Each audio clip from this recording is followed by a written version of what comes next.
Yeah, that's the good stuff right here.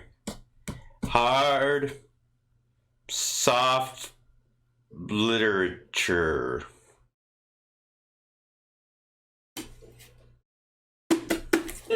Yeah. I mean, sort of, kind of. I tell you what, I'll check it out. You know, I'm not normally one to destroy books, but I'm just kind of baked for it. Hiya, folks. Fruit and Doggy here to do another book discussion, and this time I'm covering, Time Lottery by Nancy. I'm going to say Moser.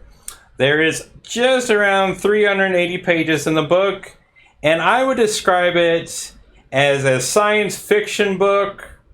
And with the theme and the message that it includes and is involved with it, I'd also call it a Christian sci-fi book.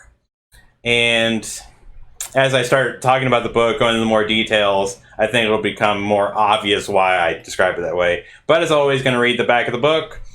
3 winners of the new Time Lottery are granted a chance to go back in time and relive one decisive moment. In 1 hour of clarity, they are given the ultimate choice: to change their personal history and stay in the past, reliving their lives from that point, or to return to the future, a richer person from the experience. And the winners are, feels like a drum roll,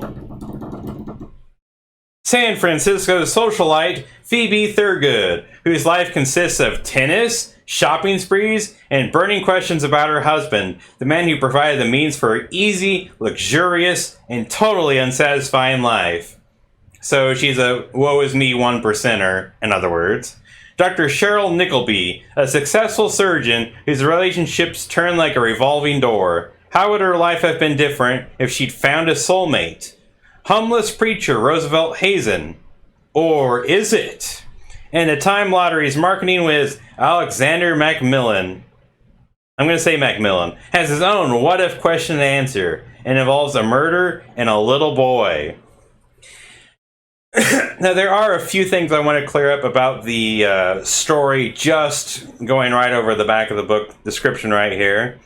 First, when I first read this summary, when it said in 1 hour of clarity and they have a chance to relive a key moment of their life, I thought this the point of their life that they were going to have this time traveling experience with was going to be like a sudden moment, you know, a key, not necessarily split-second decision, but a matter of such importance, but of suddenness.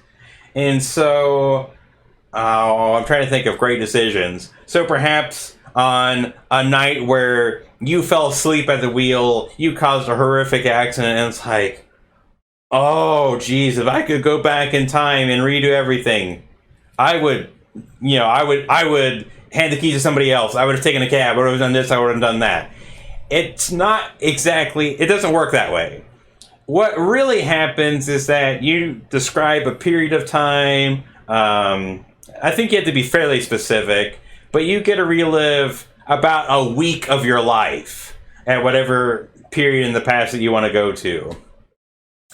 So it has to be specific enough that it would even make any difference in how your life turned out, but it doesn't have to be that 30 minutes, I can't believe everything just went to hell in a handbasket so quickly, things just spiraled out of control just from that one single snap decision that I never would have thought would have had that much of an impact.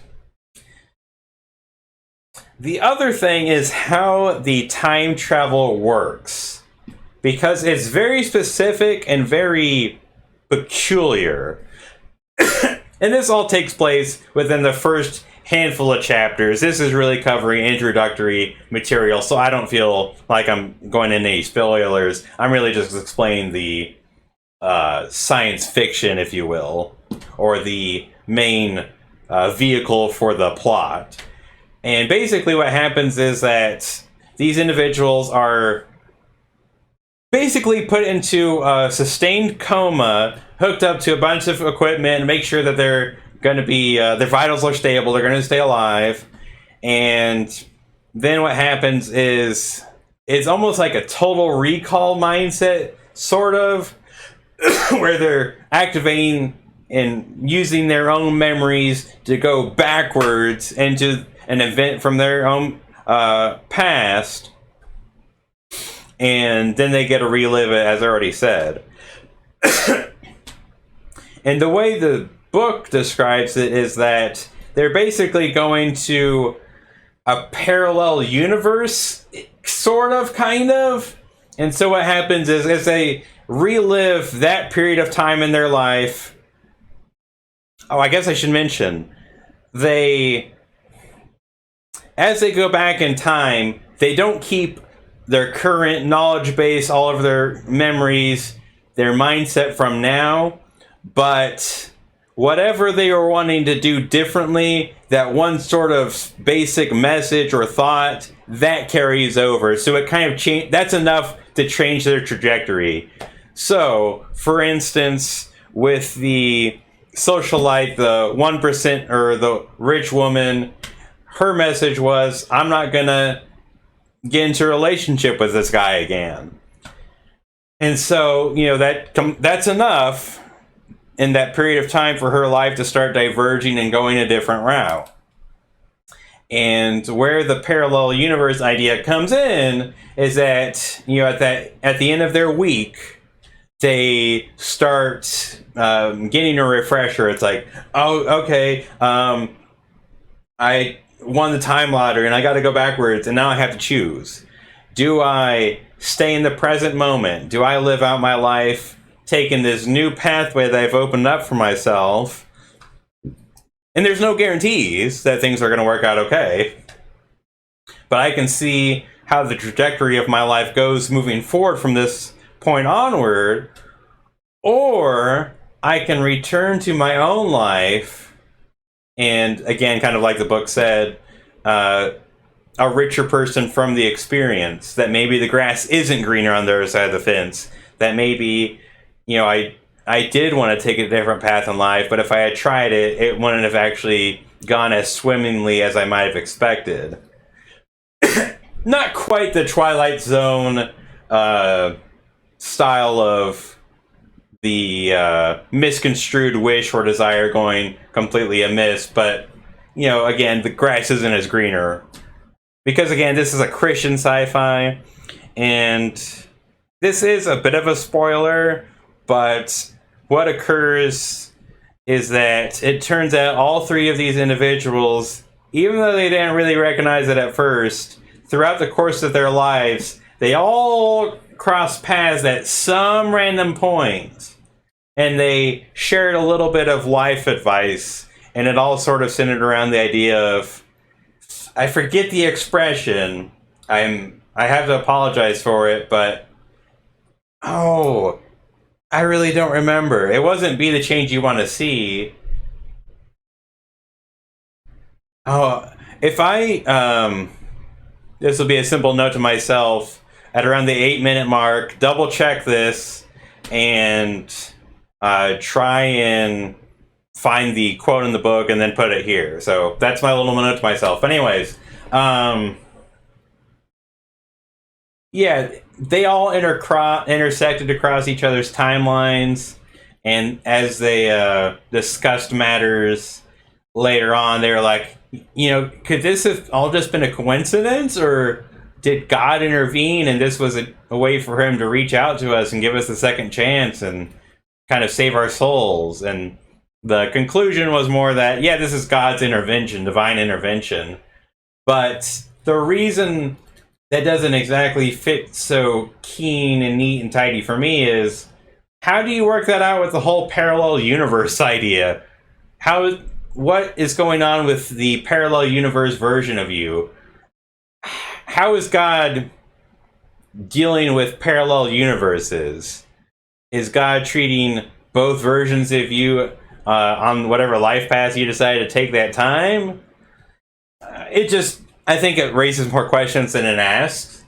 But the one thing I found really funny as I read the science fiction description of the time travel, with the way that they're hooked up and I should specify as well. If they choose to stay in the past, then what happens is that one, they have no way of knowing what's going on in the person's past. They can't tell what's going on in their mind, their mindset, the decisions they're making, the course that their life path is taking. Of course, if they decide not to return to the future, then by all means, that would suggest that things must be going better. And that's part of it. But if you choose to stay in the past, then your body in the present dies. And so in this timeline, and the one that you've actually lived out the normal way, you are leaving behind everybody who you ever lived with and who's currently alive. So if all of your family and you don't have any friends and there's nobody left behind, then that might not be too big of a deal. But if you still have family and friends hanging around, if you still have people who care about you, then you really have everything to lose, because you are foregoing them. You're telling them that, you know what, the life I found in the past is much better than what I have with you. So I think that the author said that, I mean, I know that that's a way to give the storyline some gravity, that their choices have to be made with greater consideration, but, you know, the marketing whiz, this Alexander individual, we're talking about his situation involving the murder in the little boy. In his circumstance, if he were to really act on his desire, you know, his first initial instinct, he would have really screwed somebody over pretty seriously. And I don't want to give any more detail than that, but it would have been truly a remarkably selfish and cold decision. Ultimately, it would have made him happier overall, you could argue, but at a very high cost. So I find it funny how he ultimately goes along and decides to be the marketing whiz for the company and not actually have thought that far out to realize that maybe it wouldn't have been the best decision anyways.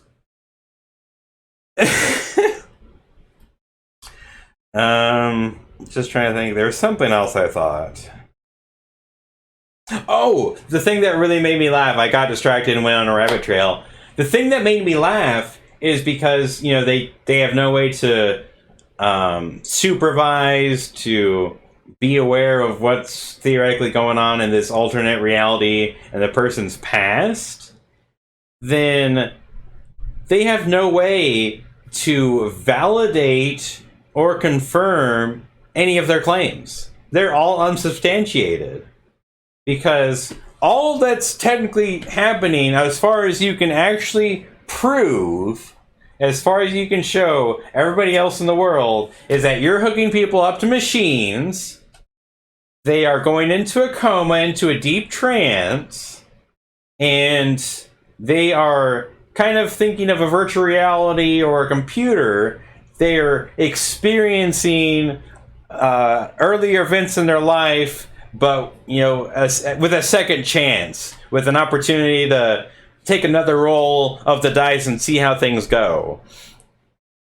But you can't actually prove that they've traveled through time. There's no way to prove that. Because if they return, it's like, see, here they are back in our timeline like normal. And it's like, yeah, because you just unplugged them from the VR machine. And then if they start having health problems, and it's like, oh, I guess they decided to stay in the past and they died, not because of our negligence or any problems, it was their choice. Or B, you know, if they decide, you know what, if it seems clear that they're not returning to consciousness, that they're choosing to stay in the trance, then all I have to do is euthanize the person. It's like, see, they chose to stay in the past, so because of the way the time travel thing works, they die. But there's no proof that they've actually traveled through time, that they've gone back, that they are taking a second crack at that life, and they're wanting to stick it out and roll with that. You can't prove it. So I think, unfortunately, the author trying to make things work out in a very specific way create a situation where this company couldn't fully support and endorse their claims. And I think there'd at least be a handful of people who'd be skeptical enough to have a public outcry, and people would be like, they could be right. Prove it. Prove your point. Ooh, we can't.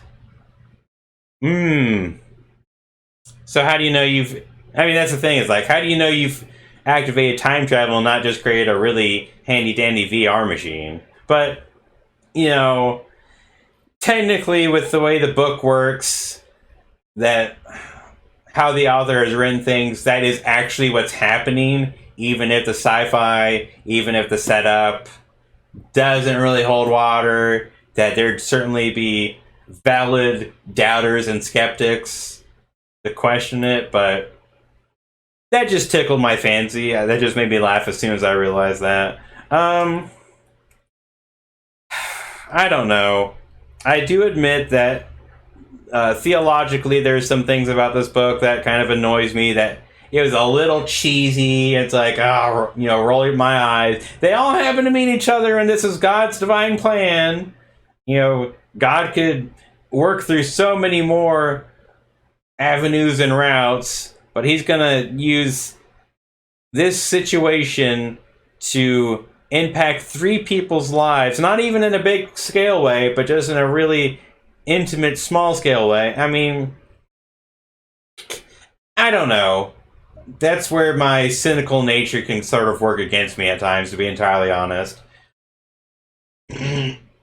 Pardon. But I did like the book. I liked the fact that, as opposed to my tone, it was more optimistic. It was more uplifting. So if you're looking for a book that's science fiction and then also does include some theological elements, that is from a point of view from somebody who's Christian, who is of the faith, as opposed to, a ardent denier or unbeliever who might even throw in some jabs against Christians, not for any particular reason, just because they can. I've seen it. So, I think it was good enough. That's a ringing endorsement. I should rephrase it. I did like the book as I read it. I just had some aspects of it that, certain parts of it that, like, if you know what I mean. But anyways, I would recommend reading it. I think it's overall harmless, and again, it has a better tone than I tend to at times. But anyways, I hope you enjoyed. I'll see you around later, folks. And as always, fruit and doggy. Yes, there really is nothing quite like curling up with a fine piece of literature, if you know what I mean.